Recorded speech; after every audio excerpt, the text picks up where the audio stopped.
Bonjour, vous regardez Land et dans ce nouvel épisode, je vous propose un grand entretien avec la scénariste Virginie Braque. Elle vient de signer sa nouvelle création originale pour OCS, Cheyenne et Lola, série pour laquelle nous avons eu un coup de cœur à Land.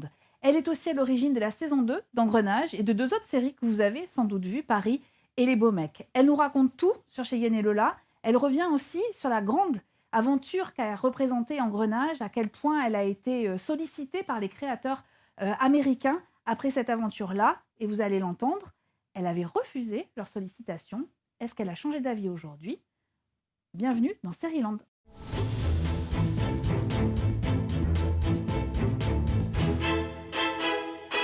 Pour débuter, il y a cette scène. La première, Cheyenne et Lola sont en sous-vêtements, dans une immense pièce au mur carrelé, bottes en plastique aux pieds, gants de nettoyage couvrant leur avant-bras.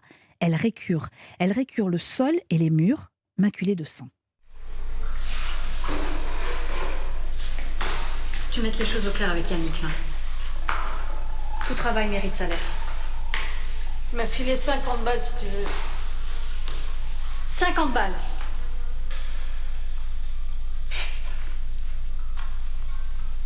Pourquoi les hommes sont si radins avec nous?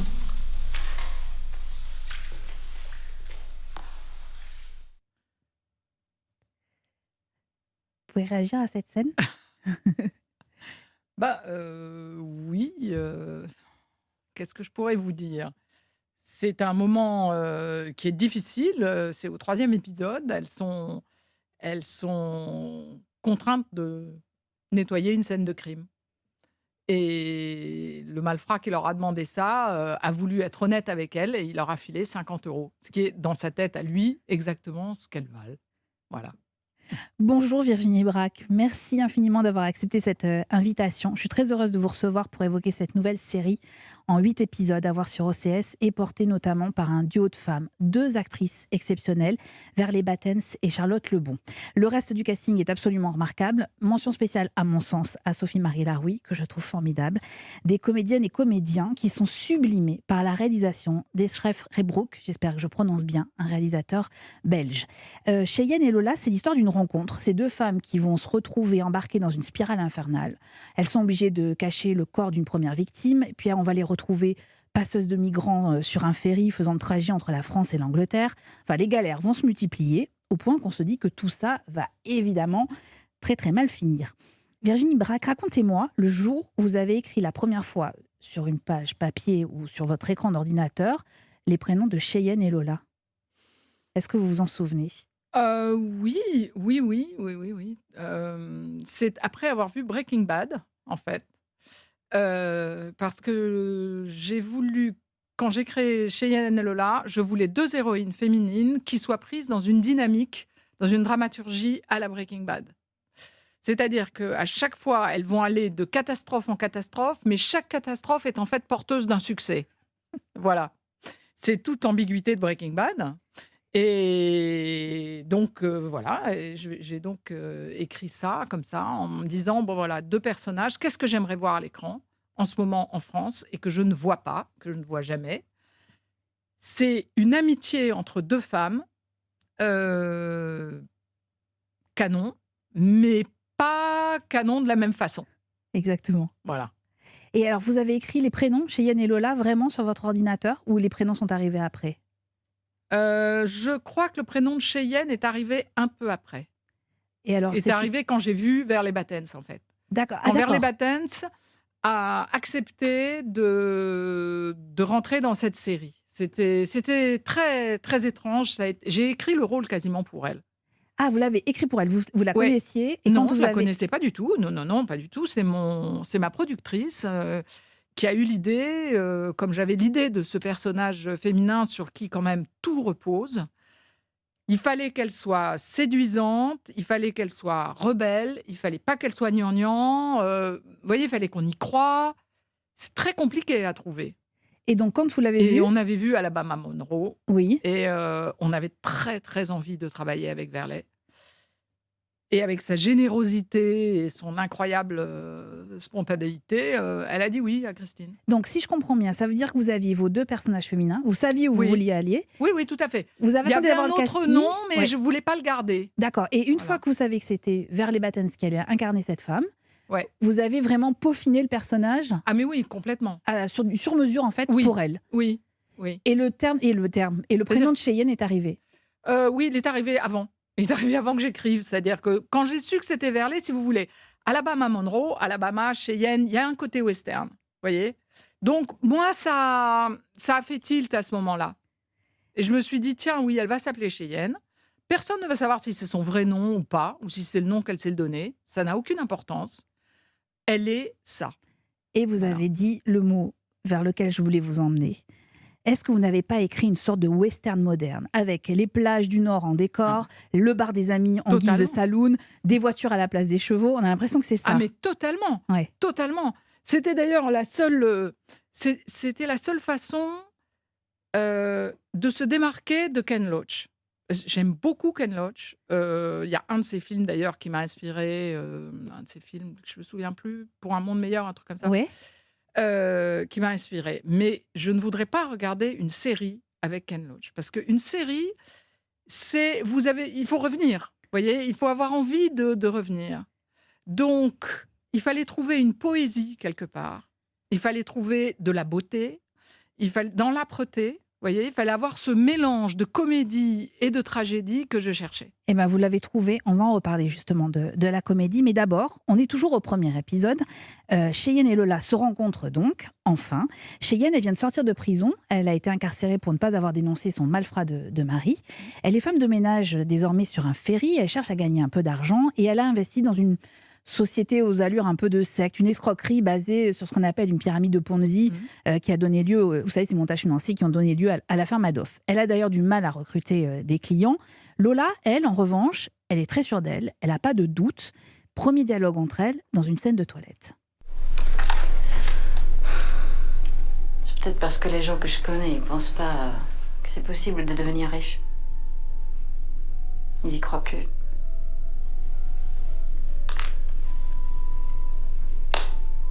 Je peux être franche? Ouais, bien sûr. Bah, vous avez l'air pauvre.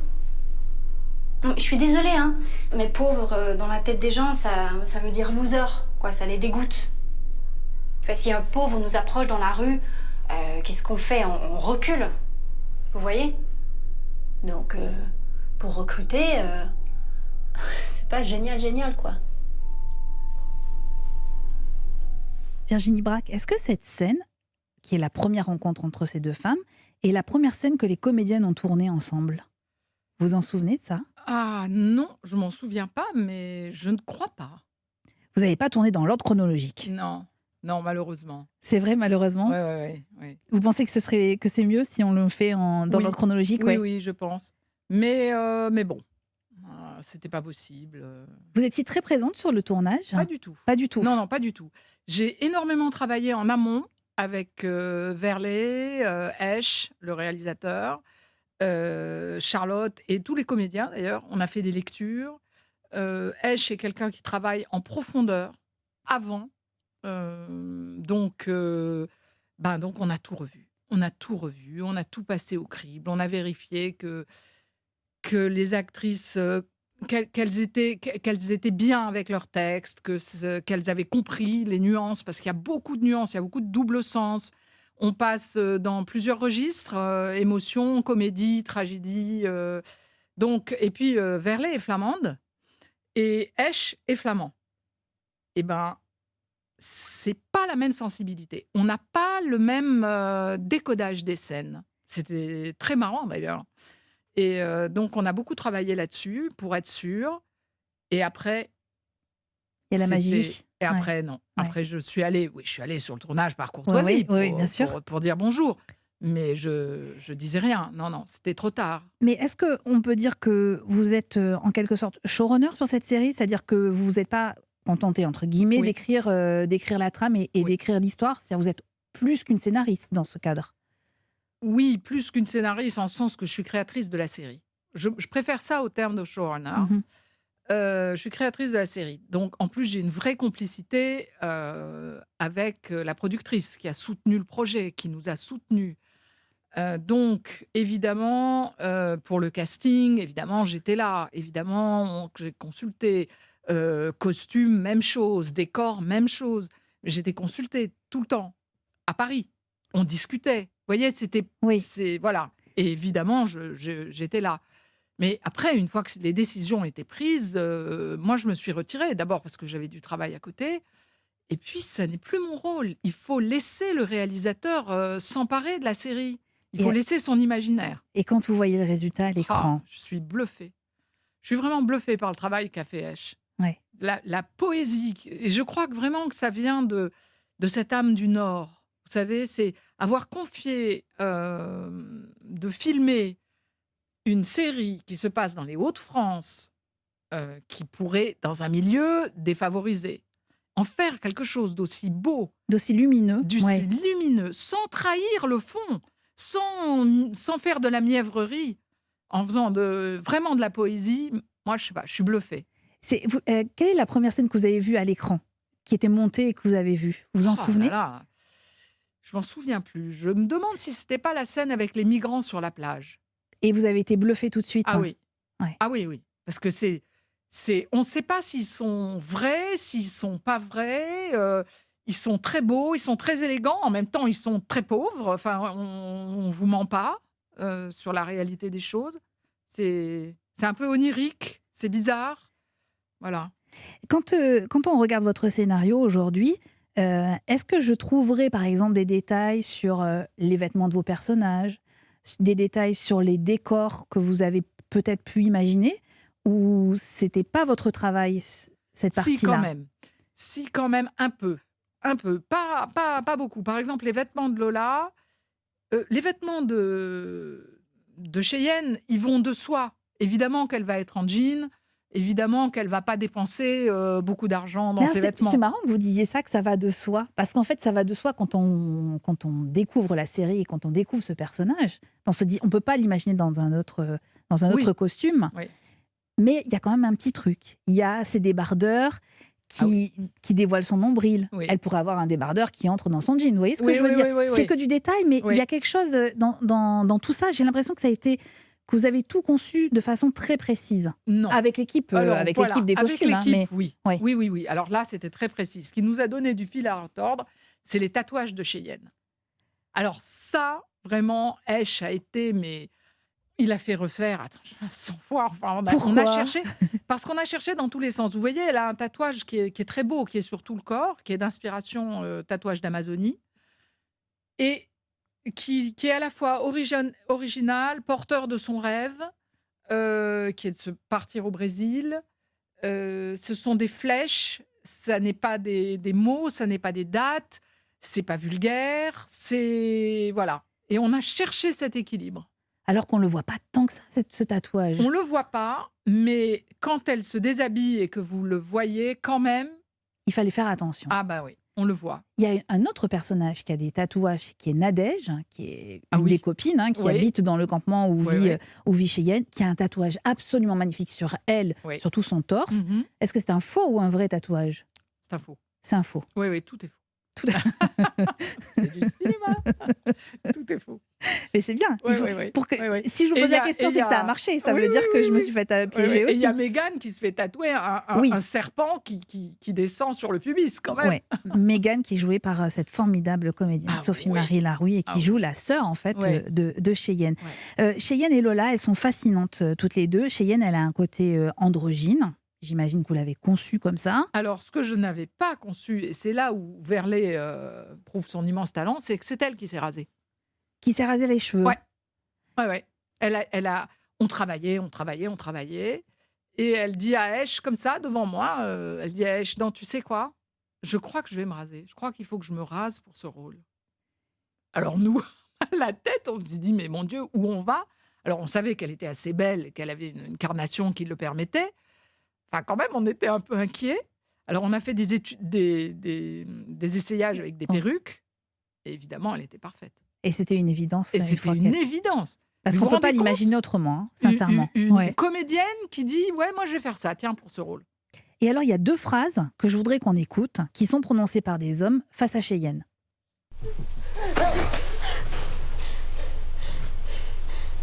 T'es une drôle de gonzesse, toi. On a dû te greffer des couilles à la naissance. Dommage que tu sois pas un homme, Cheyenne. Pourquoi tu m'insultes? Et oui, parce que Cheyenne et Lola, c'est le parcours de 2 femmes, mais ça parle beaucoup des relations avec les hommes. C'était ça aussi que vous vouliez nous décrire. Non. Non. Non. J'aime bien Là, Virginie vraiment. Braque, vous me dites non à chaque fois. Pardon. Non, non, je crois pas. Je crois pas que je voulais parler des relations avec les hommes. Ça sera plutôt la saison 2. Non, je voulais parler des relations entre femmes. Parce qu'en fait, il y a quasiment que des femmes. Enfin, les hommes sont là, mais ce sont souvent des antagonistes ou, en fait, les choses se passent quand ils sont sortis de la scène. Ou des empêcheurs de tourner en rond. Elles ont assez peu de relations avec eux et elles parlent de leurs relations avec eux, mais pour soutenir les relations qu'elles ont entre elles. Vous voyez, Oui. c'est pas... Ah, mais c'est marrant que vous dites ça, parce c'est qu'au plus fond, compliqué. moi, j'y ai vu aussi une série sur les... J'ai vu avant tout une série sur les femmes, je dirais même une série féministe, et avec ces hommes qui ce que vous dites, empêcheurs de tourner en rond. J'avais Ouais. utilisé un terme plus vulgaire. Mais ce que j'avais envie de vous demander, c'est qu'au fond, regardez, vous avez écrit une série, un réalisateur s'est emparé de vos mots, en a fait une œuvre, et après, nous, téléspectateurs, finalement, on s'empare aussi de cette œuvre et on y voit peut-être des choses que vous Ah, c'est ça que je n'avez trouve pas génial. voulu mettre. Ouais. Oui. Non, c'est pas que j'ai pas voulu les mettre, c'est que je les ai mises à mon insu. Ouais. Parce que si le spectateur les voit, c'est qu'elles y sont. Enfin, Ouais. je veux bien croire qu'on élabore tout. Mais il y a plusieurs dimensions dans une œuvre et je pense pas que l'auteur maîtrise tout. Et je pense pas que l'auteur soit conscient de tout. Comment Donc- vous définiriez le lien qui unit ces 2 femmes, Cheyenne et Lola Qui unit qui... Cheyenne et Lola, non, comment Les vous... deux Ouais, les deux, comment vous le définiriez? Ah, ça, c'est compliqué. C'est très compliqué. C'est de l'amitié. Mais de la part de Lola, c'est une amitié amoureuse. C'est-à-dire que c'est une dépendance affective. Lola a ce vide en elle. Elle a ce problème relationnel assez profond. Si Cheyenne était gay, Lola serait amoureuse d'elle. Et puis, Cheyenne bloque complètement là-dessus. Donc, ça devient une espèce d'amitié très profonde. Et Cheyenne met d'ailleurs plus de temps à reconnaître qu'elle a besoin de Lola et que sa vie sans Lola, c'est pas sa vie. Alors moi, il y a une scène qui m'a marquée. D'abord par la réalisation, pardon, j'en parle encore, mais parce Oh que non, la mais lumière... il faut vraiment. La lumière dans cette scène est absolument sublime. Et puis, il y a ce dialogue entre les 2 femmes. Elles sont sur le toit de la caravane où vit Cheyenne. On sent le soleil sur leur peau et puis le vent qui balaye un peu la poussière.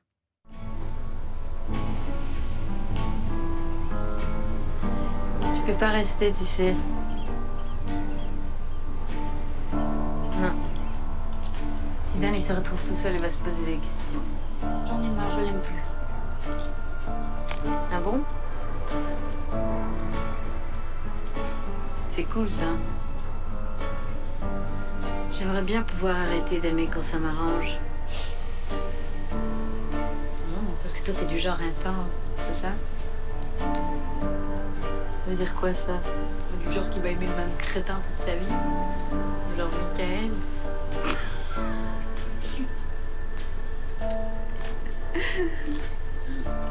J'ai pas aimé que Michael.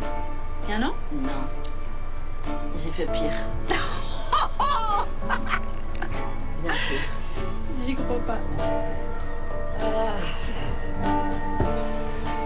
Qu'est-ce que j'aime cet extrait, Virginie Braque. Je trouve qu'il y a tout. Il y a d'abord la qualité Ouais. des dialogues, on sent l'interprétation qui est réussie. Il y a à la fois de l'émotion, de la poésie et ce rire qui résonne de Charlotte Lebon, qui Oui. fait du bien, parce qu'on est aussi dans le registre de la comédie à plusieurs reprises.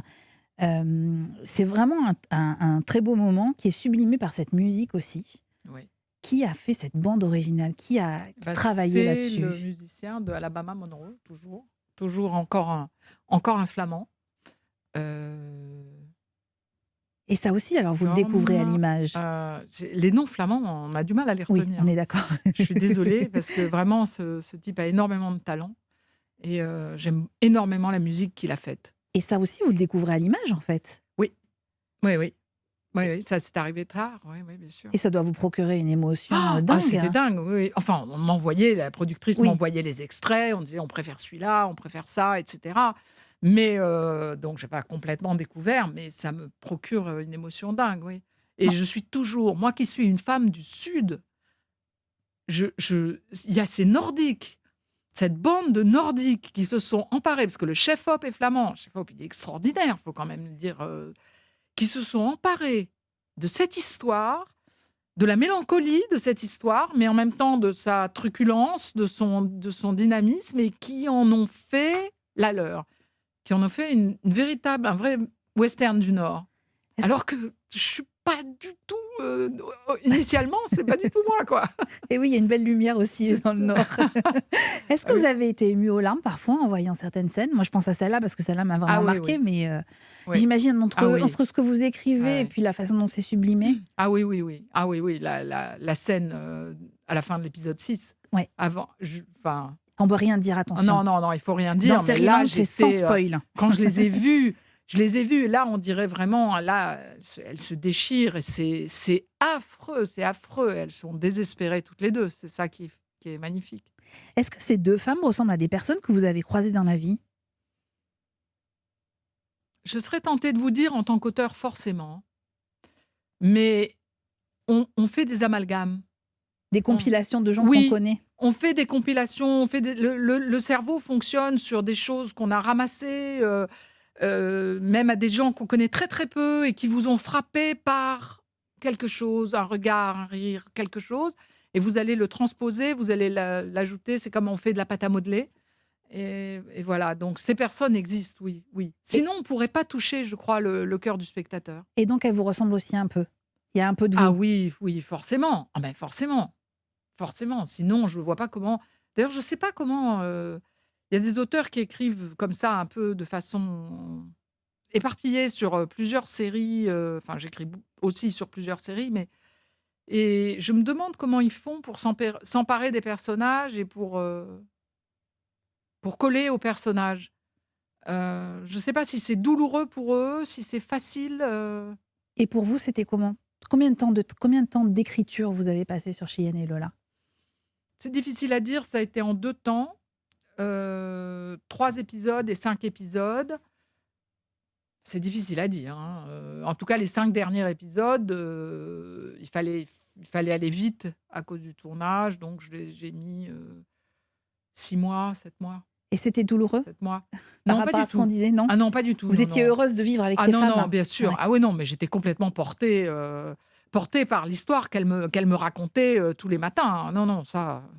Ah, c'est marrant ce que vous dites. Est-ce que, donc, quand vous écrivez les derniers épisodes, vous connaissez le casting, hein, puisque vous nous disiez que Cheyenne, vous savez que c'était Verley Battens. Est-ce que vous entendez leur voix? C'est-à-dire, est-ce que vous écrivez les dialogues en pensant à leur voix? Non, pas à leur voix, non. Non, je pense à elles, oui. J'imagine comment elles vont interpréter les choses, ce qui est complètement une erreur, d'ailleurs, parce qu'elles... D'ailleurs, je mets pas d'indication de jeu, par exemple. Je mets des indications de décor et de costumes, mais je mets pas d'indication de jeu, ou très, très peu, certainement pas d'indication de mise en scène, pour pas bloquer les créateurs que sont les comédiens dans leur travail. Et ça veut dire que, par exemple, il n'y a pas de didascalie, où vous mettez pas là on est dans le registre de l'émotion, ou là on est dans la comédie. Il faut qu'elle digère en fait le texte et qu'elle l'interprète comme elle veut. Oui, je vais mettre quelques didascalies. Oui, en général sur l'émotion et la résonance que ça peut avoir, que ça doit avoir. Mais c'est tout. Mais peu. Parce que les acteurs nous surprennent toujours. Quand ils s'emparent d'un personnage, on pense qu'ils vont dire ça en pleurant. Et en fait, s'ils le disent en riant, c'est 10 fois plus fort. Quelle magie. On est d'accord. Ouais. Alors bon, moi j'ai vu beaucoup d'hommes dans cette série. Vous allez me gronder. Mais non, mais vous êtes vraiment là. Ils sont toujours là. Oui, en fait, ils sont là. Et j'aime bien la façon dont les femmes les traitent. Pardon, mais voilà. Parce que parfois, c'est avec force, avec violence aussi. Extrait d'un petit dialogue entre Cheyenne et Nadège, donc une des copines de Cheyenne. Tu sais, il n'y a pas que Mégane qui s'est fait tabasser. Yannick qui fait peur à tout le monde. que ça s'arrête. Ouais, t'es mignonne, on fait quoi contre lui? On est quoi, nous, par rapport à ce mec-là? C'est une question de mental. Soit tu acceptes d'être une victime, soit non. Elle est extraordinairement forte, hein, Cheyenne. Eh oui. Alors elle dit ça, elle dit ça évidemment parce qu'elle est Cheyenne et elle a le mental, mais elle-même va être poussée dans ses retranchements parce qu'on est fort jusqu'au moment où tout le monde a des limites. Hein. Donc elle va être poussée dans ses limites. D'ailleurs, à la fin de ce dialogue, on voit une autre fille, Espérance, quel joli Oui. prénom, faire monter des filles noires dans un camion. Ce sont Pas des filles, migrantes. des hommes. C'est des hommes, pardon. Ouais, Ah ouais. oui, je ne sais pas pourquoi j'ai vu C'est des femmes. après qu'elle fait C'est passer après, des femmes. exact. Ce sont des migrants. Ils vont aussi devenir les héros et héroïnes de cette série. Derrière l'histoire de Cheyenne et Lola, vous vouliez raconter quoi, Virginie Braque, sur notre société?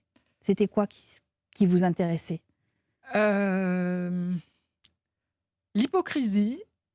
L'hypocrisie qui consiste à faire semblant qu'il n'y a pas de migrants alors qu'il y en a partout. Et on ne fait rien. D'ailleurs, ils sont là et on ne fait absolument rien. D'ailleurs, oui, on est bien empêché, on ne saurait pas quoi en faire. Et puis, aussi, on ne fait rien pour les laisser pour compte. Les femmes sont en bas de l'échelle. Qu'est-ce qu'il y a en dessous des femmes? Ah, bah oui, il y a les migrants, tiens. Mais c'est ça, voilà. Et mon but, c'était de montrer comment, il y a une forme d'entraide, il y a une forme de débrouille qui peut s'installer.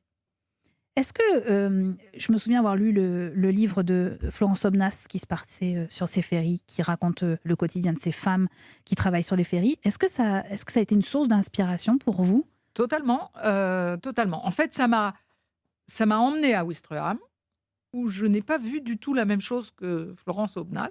On n'a pas le même imaginaire, c'est normal. Et puis c'était un documentaire, c'était tout à fait autre chose, un livre absolument magnifique et très puissant. Moi, j'ai tout de suite vu, si vous voulez, c'est presque la scénariste de polar qui prend le dessus. Et je remarque tout de suite qu'il y a des barbelés pour les migrants, parce que moi, je pose des questions aux vigiles, etc. Et on me dit, ah non, mais là, ça c'est les migrants. Là, on a mis des barbelés parce qu'en fait, ils font des attaques pour monter sur les ferries. Vous voyez?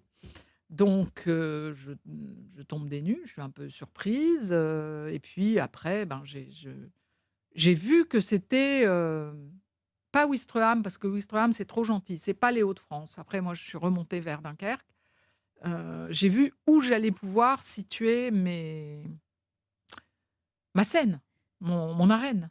Donc vous avez besoin de ce côté un peu réaliste, cette idée d'aller sur place, de voir, Oui. presque d'enquêter en fait, J'ai de été poser dans la des questions. jungle aussi. J'ai été dans la jungle parce que je travaillais sur une série avec un réalisateur israélien, un projet de série qu'on avait sur les migrants justement.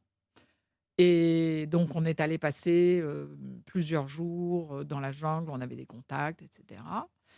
Donc les deux se sont mélangés. Oui, moi je pars de la réalité, oui, pour la transposer. Mais j'ai besoin de savoir comment ça se passe pour savoir dans quelle mesure je raconte n'importe quoi. Oui, c'est ça. C'est Voilà. qu'on peut aller vers la fiction. Jusqu'où je peux aller. Voilà, c'est ça. Mais en partant du réel. Votre série, elle possède une autre grande qualité, à mon sens, Virginie Braque. Il y a quelques phrases qui sont assénées avec force, mais des phrases qui font mouche.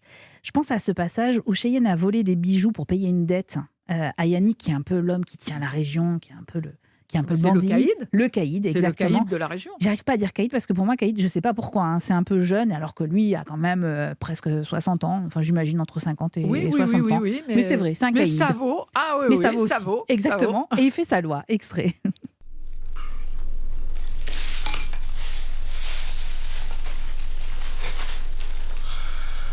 Ah, il n'y a vraiment plus rien chez les Bourges. Hein. Ils ont les mêmes télé que les prolos, ils foutent leur fric à la banque et leur gonzesse porte de la camotte. Cambriolage, maintenant, c'est bon pour les Roms. Tu veux que je les vende? Ça porte le fric après. J'adore ce passage. C'est juste 2 phrases, mais ça veut tout dire. Parce que derrière cette histoire d'amitié entre ces 2 femmes, vous racontez aussi la société. Vous racontez ce que c'est la bourgeoisie dans les Hauts-de-France, etc. Tout ça est très écrit et très pensé. Oui, on est bien d'accord. sûr, Oui. bien sûr. C'était ça qui vous intéressait aussi, mais c'était le totalement. décorum Mais oui, de bien cette sûr. rencontre. Bien sûr, être en décalage. Enfin, montrer la société. Mais je pense que l'engouement pour les séries, je pense que c'est là-dessus qu'il repose. Pourquoi les gens regardent autant les séries? Pourquoi la série, maintenant, est devenue je sais pas, pas un objet audiovisuel, on Ouais, pourrait dire ouais. presque, aussi important sociologiquement? Mais c'est parce qu'on ne parle que de la société et on en parle beaucoup et de façon très nuancée. Alors, justement, ça m'amène à la question que je voulais vous poser, parce que vous êtes donc aussi auteur de romans policiers. Est-ce que pour vous, la série est devenue un espace créatif dans lequel vous pouvez tout dire? Oui. Contrairement au roman, où parfois, peut-être, je ne sais pas, est-ce qu'il y a une forme d'autocensure? J'en sais rien, mais est-ce que vous avez un espace de plus grande liberté avec la série? Je dirais pas plus ou moins, mais c'est certainement mon espace, oui. C'est certainement, ce que je préfère écrire. Je pense qu'il faut effectivement écrire des romans pour avoir le souffle du roman dans la série. Vous voyez, il faut mener ces personnages, il faut les nourrir, il faut pas avoir peur de. Et quand j'ai relu, il y a 2 ans, 3 ans, hein, j'ai relu Guerre et paix.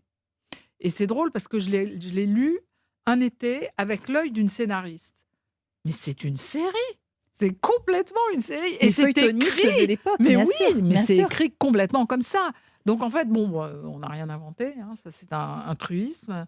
Et oui, pour moi, la série, c'est le mode d'expression, mon mode d'expression privilégié, certainement. Donc là, ce que vous êtes en train de me dire, c'est que si vous n'aviez pas écrit ces romans policiers auparavant, peut-être que vous ne seriez jamais arrivé jusqu'à la série. Oui, Vous avez appris oui, une technique, oui, une façon oui, de certainement. cerner les personnages. Ah oui, oui, certainement, certainement. Oui, oui, j'ai quand même écrit, oui, 7 romans ou quelque chose comme ça. C'est vraiment, non, non, ça, c'est certainement ça ma formation, parce que j'ai jamais fait d'école de scénario. Et c'est venu presque naturellement. Mais il faut dire que quand j'avais publié Au Seuil, un roman Au Seuil, il m'avait dit: vous avez une écriture audiovisuelle. Et Et c'est comment vous l'avez compris? Ça veut pas. dire quoi? Bah, j'ai compris que effectivement, je devrais écrire. Ils m'ont écrit: vous devriez écrire pour le cinéma. Ils me l'ont dit très gentiment.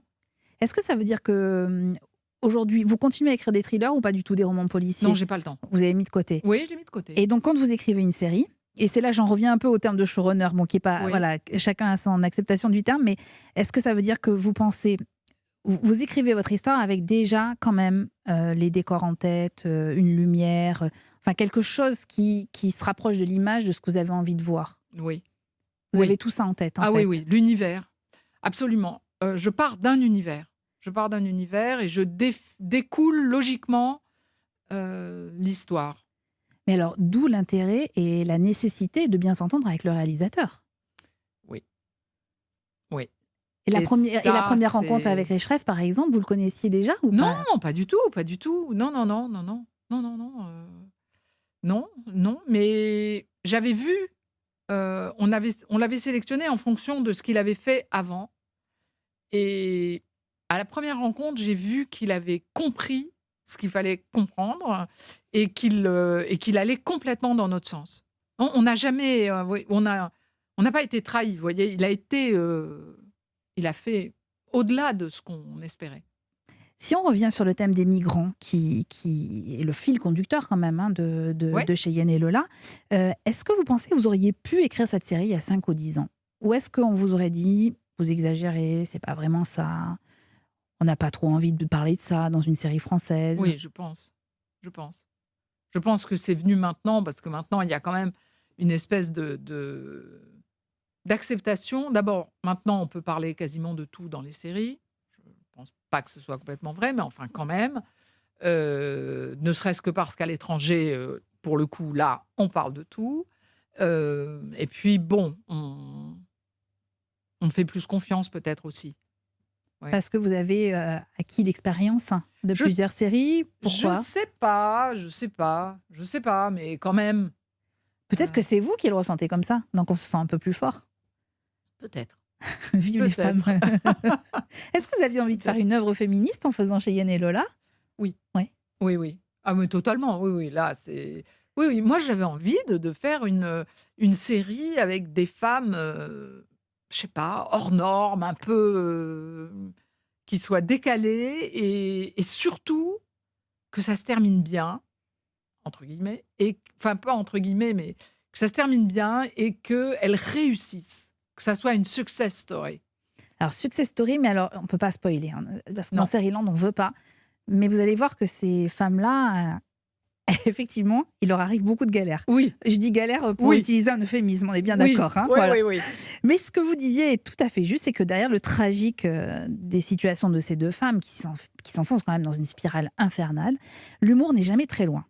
Ou en tout cas, il y a une forme d'ironie que je trouve en permanence. Le personnage donc de Mégane, la sœur de Cheyenne, incarnée par Sophie-Marie Larouille, en est l'exemple parfait. Et puis il y a cet échange que j'aime beaucoup entre Lola et Espérance. Attention, c'est du porc. Je sais pas si on mange du porc dans ton pays. Pourquoi en fait je peux pas être noire et française, c'est ça? Ok, c'est bon, je voulais juste me cultiver un peu, d'accord? Bon, apparemment, je continue à avoir tout faux. En fait, c'est quoi ton truc à toi? Qu'est-ce que tu fous là, toi? Je sais pas, une meuf comme toi. Tu veux dire une blonde?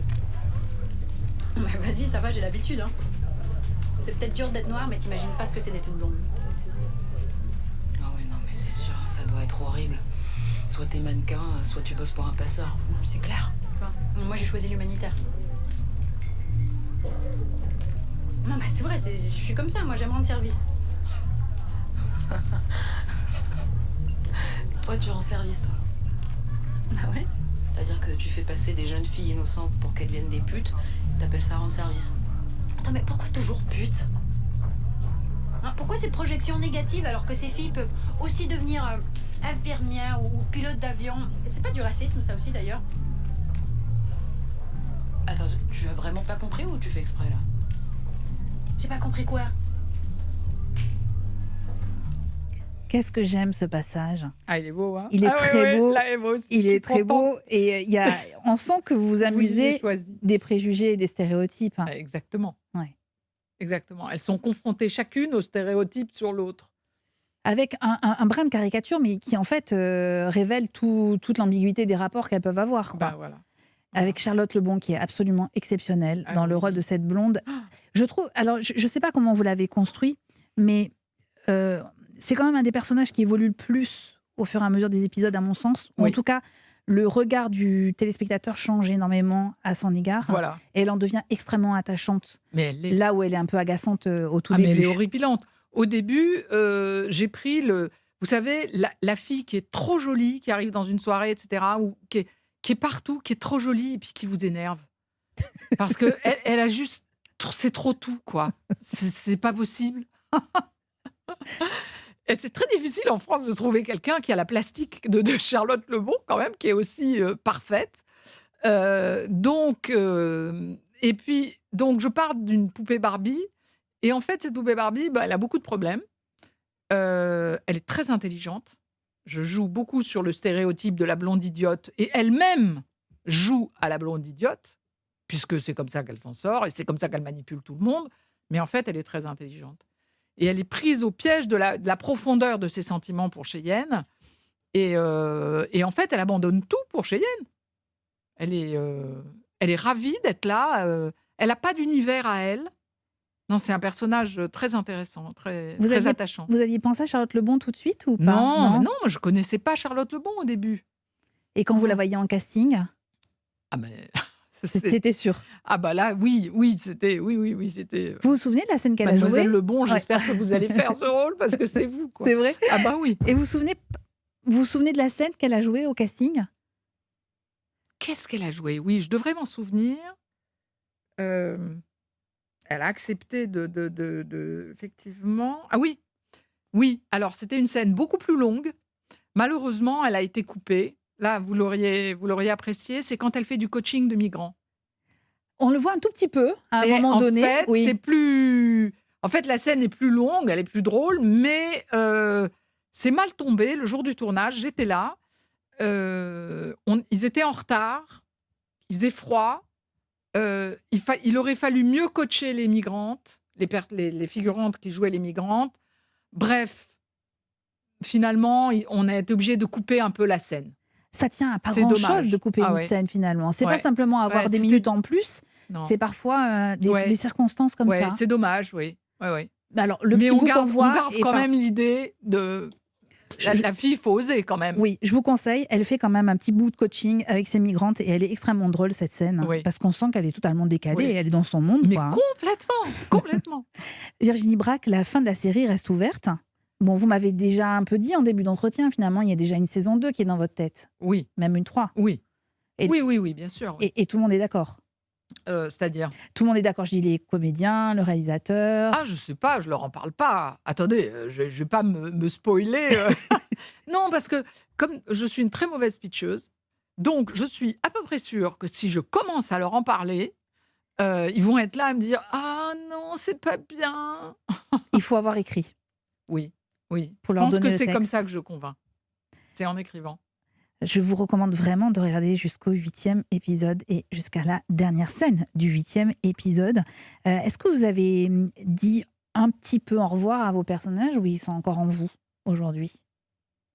Non, ils sont toujours là. Non, ils sont toujours là parce que si je commence bientôt, comme il en est question, mais vraiment bientôt, dans un mois, à écrire la saison 2, je vais l'écrire sans doute avec une jeune scénariste qui est Fanny Talmon. Non, ils ont intérêt à être là. Je ne peux pas les laisser se balader. Pourquoi Je ne peux pas les perdre. Pourquoi vous faites appel à une co-scénariste avec vous? Parce que j'ai trop de boulot et j'ai trop écrit toute seule. J'écris tout le temps toute seule et maintenant je cherche à créer des partenariats avec des scénaristes que j'aime bien et avec qui je me suis bien entendue. Et j'ai fait rentrer Fanny sur l'épisode 8 et qu'on a construit ensemble, etc. Et j'ai vu qu'on fonctionnait très bien, donc j'aimerais bien qu'elle écrive. Ça fait du bien de Oui, travailler un peu en équipe. oui, ça Oui. fait du bien. Ça fait du bien. Voilà. Mais alors d'ailleurs, Virginie Brac, on vous doit le scénario de la saison 2 d'une série qu'on adore à Sérieland. Je ne sais pas ce que ça vous fait d'entendre ce générique d'engrenage. Ah oui. Vous avez écrit la saison 2. Oui. Est-ce que vous Toute allez... seule. Toute seule. C'est ce Toute que j'allais seule. vous demander. Oui, c'est ça. Quel souvenir vous en gardez? Très bon. Très bon parce qu'ils ne savaient pas où j'allais, mais personne ne savait où j'allais, ni le producteur, ni d'ailleurs Canal. Mais ça avançait épisode après épisode. Et puis, c'était ça, j'étais le dernier recours. Ils avaient épuisé plusieurs équipes de scénaristes. Ils ne savaient pas ce qu'ils voulaient.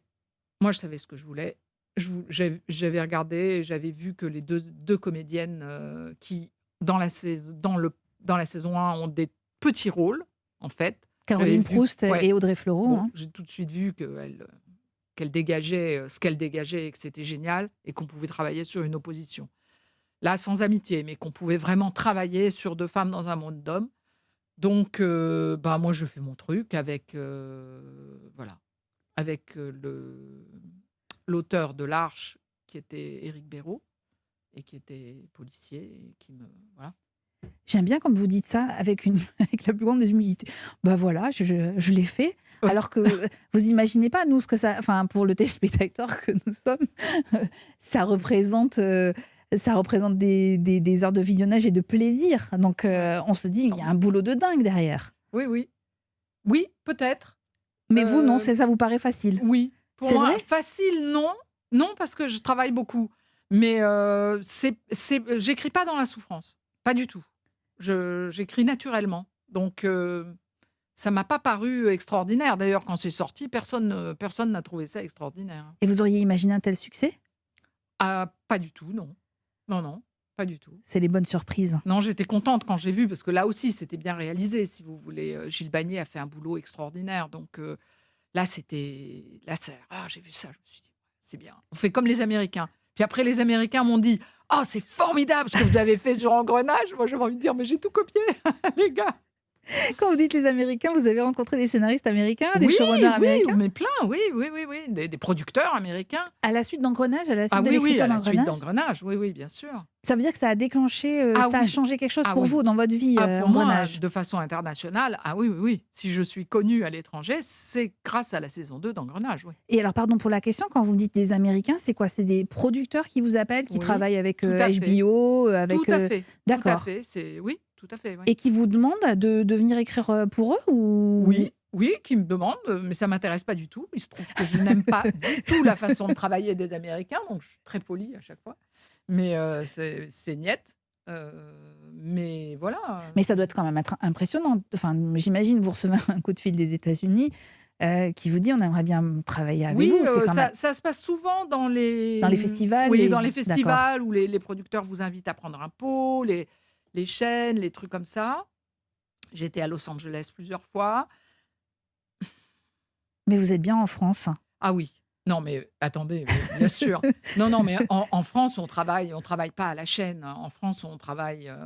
Non, ça ne m'amuse pas du tout de. Alors maintenant, par contre, je commence à avoir des coups de fil grâce à Cheyenne et Lola, figurez-vous, des États-Unis, où on me dit mais on veut un travail à l'européenne, mais vous resteriez en Europe. Nous voulons un show européen. Ah, c'est étonnant. Ah, tout à fait nouveau. Tout à fait nouveau. Alors j'imagine C'est très récent. Hein. Pour des séries qui s'adressent plutôt pour HBO par exemple, je pense, qui ont une patte. C'est qui des pourrait producteurs. ressembler. C'est des D'accord. gros producteurs. Gros producteurs qui travaillent pour tout. Je sais pas à quoi ils pensent, mais ils avaient des sujets pour moi qu'ils m'ont envoyés.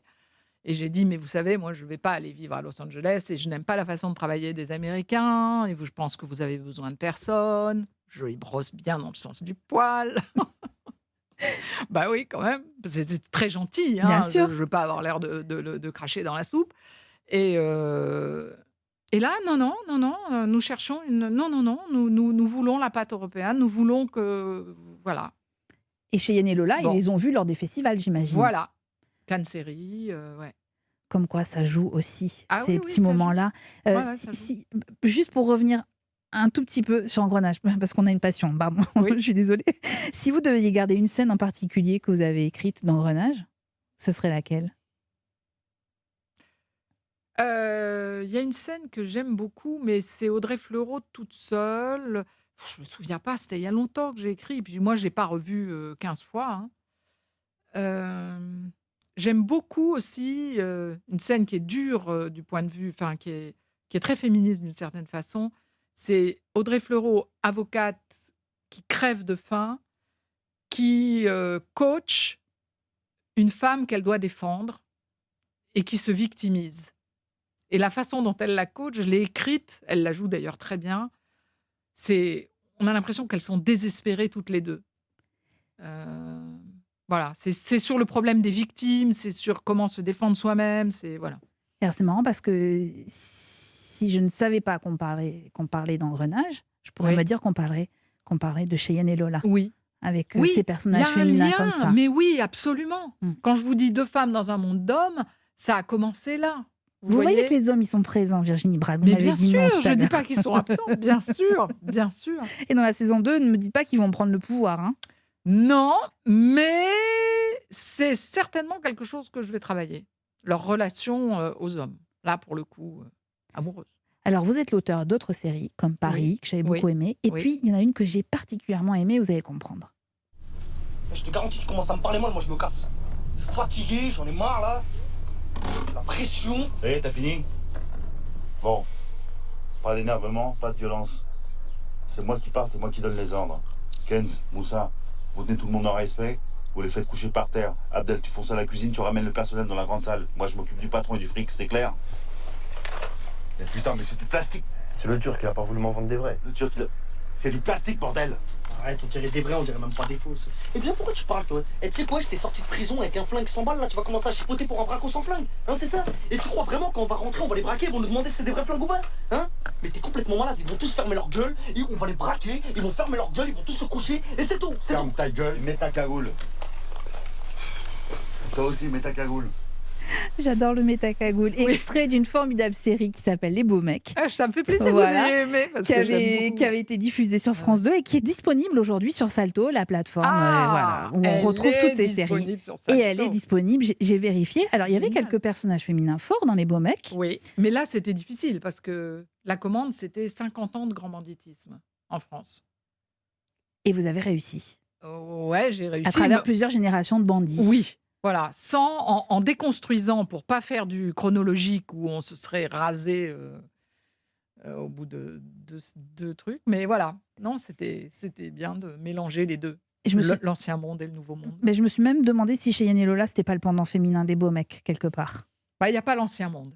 Il n'y a pas l'ancien monde, c'est vrai. Il n'y a pas l'ancien monde. Et l'ancien monde pèse quand même très lourd dans les beaux mecs. Voilà, formidable série à voir sur Salto. Quels sont vos prochains projets en dehors de Cheyenne et Lola, saison 2 et saison 3, que vous allez signer tout de suite? Vous avez vu, on fait du forcing. Ah, c'est gentil. Qu'est-ce que j'ai? Oh là là, j'en ai beaucoup. J'en ai beaucoup. Alors, le problème, c'est qu'on n'a pas le droit d'en parler. J'ai appris ça. Ah ben c'est possible, pour des raisons évidemment de confidentialité, et qu'on ne vienne pas Voilà. vous piquer vos idées, Bah, forcément. non, Même pas. c'était pas du tout ça. Ah non, c'est même pas pour me faire piquer mes idées. Non, ça, Est-ce que vous vous êtes déjà fait piquer une idée de scénario, Virginie Brac? non. Et comment vous dire? J'y crois pas beaucoup. J'y crois pas beaucoup. Parce que quand vous écrivez. D'abord, les idées sont dans l'air. Donc, il faut pas se croire original. Il faut travailler juste plus vite que les autres. Parce que si vous avez une idée, vous pouvez être à peu près sûr qu'il y a plusieurs personnes qui l'ont à peu près en même temps. Hein, l'originalité, ça n'existe pas. La singularité peut-être, mais l'originalité, j'y crois pas beaucoup. Et puis, peut-être, oui, il y a des plagiats quelquefois. Peut-être. Moi, ça ne m'est pas vraiment arrivé, non. Alors vous travaillez sur plusieurs séries, et vous arrivez à jongler entre vos personnages? Ah, c'est très douloureux. Ah, mais ça, je veux c'est bien le vous truc croire. que je déteste par excellence. Ça m'est arrivé il y a 3 ans, où j'avais aucune série signée, ce qui fait que je continuais d'accepter d'écrire des projets, parce que les producteurs m'appellent pour que j'écrive des traitements, que je leur soumette des idées. Et comme rien n'était signé, eh ben, j'acceptais, forcément, parce qu'on ne sait pas. Et puis on a besoin d'argent, donc on se dit, bon, voilà. Et c'était, mais horrible. C'était vraiment très difficile. Mais alors comment on s'organise? C'est votre journée qui est divisée en se disant... Non, c'est mes semaines. C'est-à-dire qu'une semaine, je vais travailler sur une série pour pouvoir plonger dans l'univers. Une autre semaine sur une autre série, une autre semaine sur une autre série. Je déteste ça. En plus, Vraiment. avec ce besoin de vous documenter, parce que vous Ah nous oui. racontiez tout à l'heure que vous Oui, aviez oui, oui, besoin bien d'un sûr. côté réaliste. Oui, et puis Ouais. on appelle les gens, on a des rendez-vous, on va les voir dans des cafés, surtout les séries policières. Les séries policières, je fais très, très attention. Donc j'ai souvent des rendez-vous avec des policiers, des déjeuners, où je demande, pour pas être ridicule, vous voyez. Évidemment, je fais pas dans la réalité, mais il faut pas être ridicule, quoi. Vous auriez pu être journaliste? Le nouveau journalisme, oui. Des journalistes comme Florence Aubenas, si tant est que j'ai eu le talent. Enfin, il y a Fabrice, j'ai écouté un podcast de lui récemment sur France Inter qui était absolument génial. Fabrice, bon, j'ai pas trop la mémoire des noms. Un journaliste de Mediapart. Fabrice Arfi? Voilà. D'accord. Sarfi, voilà, bravo, quoi. J'ai acheté ses bouquins. Donc quand même dans l'enquête, en fait. Hein. Il y a quelque chose qui Oui, vous mais intéresse. c'est l'enquête sérielle, j'allais Mhm. dire, parce qu'on va au fond des gens, on va au fond des personnages, on va au fond des situations. Les journalistes qui me présentent des faits, soi-disant sous prétexte d'objectivité, sans les relier à des personnes et à des drames humains, pour moi, c'est pas du bon journalisme. Et quand vous étiez enfant, vous rêviez de faire quoi comme métier? J'en avais pas la moindre idée. J'avais pas de métier, non. C'est vrai? Non. Et alors, écrire des histoires, ça arrive à quel âge? Ça vous Faut dire vient que je comment? viens d'un milieu où les femmes ne travaillent pas. Ah Du bon? tout. Pas du tout. Jamais.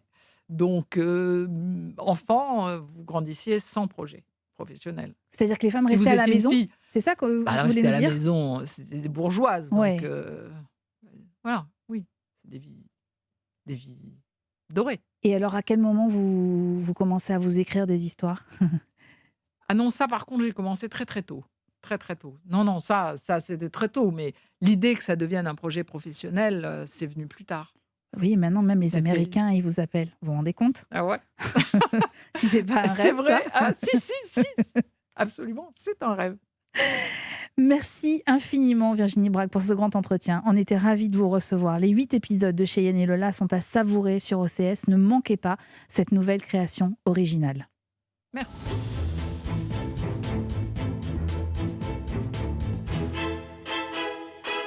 La semaine prochaine, 2 nouveaux épisodes de Série-Land vous attendent, 2 épisodes très différents. Le premier sera consacré à l'argent. Comment le pire du capitalisme s'incruste dans nos séries, de Dallas à Industrie, en passant par Succession ou encore Device. Le second épisode nous embarquera dans le monde parallèle de Star Wars et de la série The Mandalorian, grâce à un grand entretien avec sans doute le meilleur expert français de l'univers de George Lucas, Patrice Giraud.